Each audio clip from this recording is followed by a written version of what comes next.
Well, sometimes remakes are better.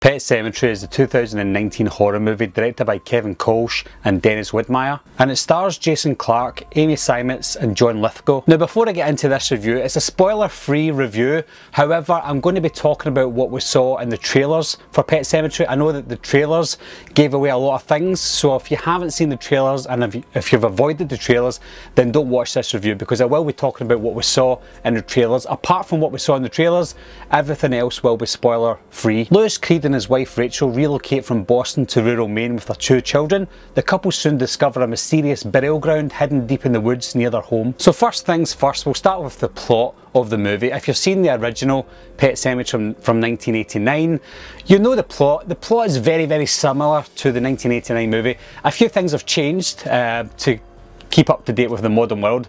One thing is, it's set in 2019, so it's not set in the 80s or anything like that. You probably gathered that from the trailers. And one of the biggest, maybe not issues, but one of the biggest things about the remake compared to the original is, again, this is maybe a spoiler if you haven't seen the trailers, but Ellie, the daughter, is the one that is hit by the truck. One thing I liked about the remake over the original was how far they went into the lore of the history of the Pet Sematary. I like that you see the children walking about, not celebrating the death, but they're going around mourning the death of their animals. And over that hill, we see something more sinister. And I like the fact that Judd has went into these books and showed the history of why the Pet Sematary does what it does. So I like that part over the original. When it comes to the acting in the film, I did like the acting in Pet Sematary. Again, I mentioned this in my Pet Sematary review. Dale Midkiff was a little stale at times, but overall he was a good father and a good actor in the film.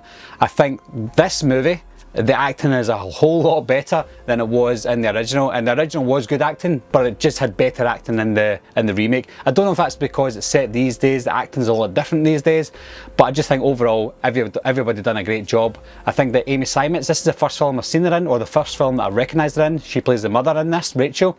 She was great. I think Jason Clarke, he can be a bit hit and miss in his films, but in this he was tremendous. And again, I think the only person I can really imagine playing Judd is John Lithgow, and that's easy to say because he was cast, but he truly did a great job as Judd. I think he was slightly better than the original actor. Was it Fred Gwynne? He was slightly better, but that doesn't mean that Fred Gwynne wasn't great as Judd. I just think I prefer John Lithgow a little bit more. He seemed a little bit more sincere. I know he didn't have the Maine accent like Fred Gwynne did, but he still did a great job. Church was a significant part of the original, and he was with the remake as well. I think he was a little better again in the remake. It was a different style of cat, but he had more screen time and he done more in this remake than he did in the original. Sometimes he felt a little bit pointless in the original, but in this one he guided people more towards death basically in the remake, so I felt that he had a better place in the remake. Now, this is a horror movie, and horror movies are supposed to scare you. Now, unfortunately, this movie didn't scare me. I don't think it was set out to be this jump scare movie. There was a few jump scares in it, but they were relevant jump scares. I don't think this was a scary movie for me. It might be scary for you, but not for me. It was a bit scarier than the original Pet Sematary, but it wasn't a scary movie for me. For me, again, it was a heartbreaking movie. The original Pet Sematary got to me in places that other horror movies didn't, and this again done the exact same thing, and I felt the same way about this film as I did the original. You know the scene I'm talking about when the kid gets run over by the truck? You have the same emotional roller coaster feelings that you did in this one. I sat in the cinema just an hour, 2 hours ago watching this, and just when that scene happened, it was just heartbreaking. And again, you can feel what it felt. And I don't want this to happen to anybody, but you felt everything that Jason Clarke's character felt in that film. And would you do anything to bring your kid back? Again, seeing his face and the broken man that he was, he would do anything for his kid. Now, it's not right for him to do what he'd done, but in his situation, the way he looked and felt in the film, you had to feel for him. And putting yourself in his shoes and his situation, you would do anything to bring her back. Something that they delved into more in the remake than they did in the original was why people go towards the pet cemetery, what makes them want to bring their loved ones back, whether it be pets or humans. And again, they explored that a little bit more in the remake. They say in this film that the dead, whatever it is that's making you come to this pet cemetery, it's feeding on your fears and it's feeding on your grief. And that's exactly what happened to everybody in this film. If you were grieving, it fed on that and it made you go towards it. And even if you were grieving, you also had a fear. For example, maybe your sister died of spinal meningitis. It fed on that fear and it used it against you. Now, speaking of that sister, Zelda was a big part in the original. Zelda is what scared a lot of people my age as a kid, and will still remember Zelda and will still be scared of Zelda for however long. Now, everybody was going to ask the question, is Zelda going to be scarier in the remake than she was in the original? My answer to you is, and I'll be honest, no. Now, is no a bad thing? Not for this film. I don't think this movie relied on the scariness of Zelda. I think that there was higher stakes in this film than there was in the original. So our attention was going towards what's going to happen to the family there and now than how scary Zelda was back in the past. Now, we do see Zelda quite a bit in this. We see it in a few scenes, and we also see some hallucinations by Rachel with Zelda. And again, I'm not going to spoil anything, but Zelda was slightly different in this movie. She done slightly different things in this movie, and again, I won't mention anything, but the scenes that she did appear in, they were quite terrifying, especially if you were the kid in the scene. So yes, Zelda was scary, but she just wasn't as scary as she was in the original. I'm going to slightly touch on this because it's quite important to mention.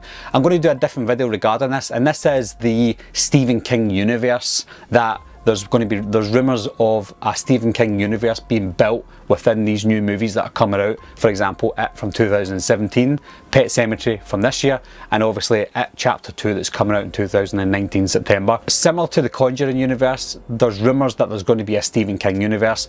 We got a hint of that in this film. I won't mention it in this video because I don't want it to be spoiled, but there was a hint of a Stephen King universe getting built.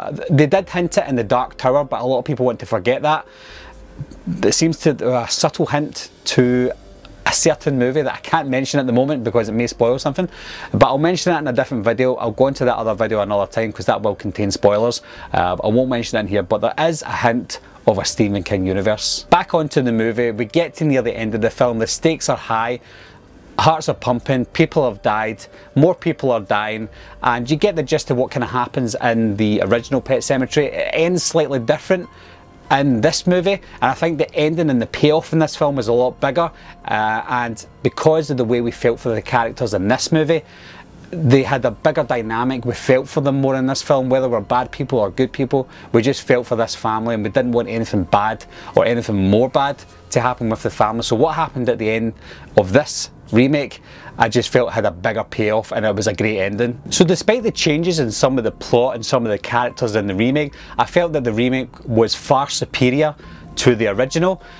I think the only issue with the remake is it was quite predictable. We saw what was coming before it happened, but it doesn't take anything away from the quality of the movie. We're asking for bigger horror movies in 2019. So far, 2019 has been great for horror movies in terms of quality and also box office. I think Pet Sematary will do well at the box office.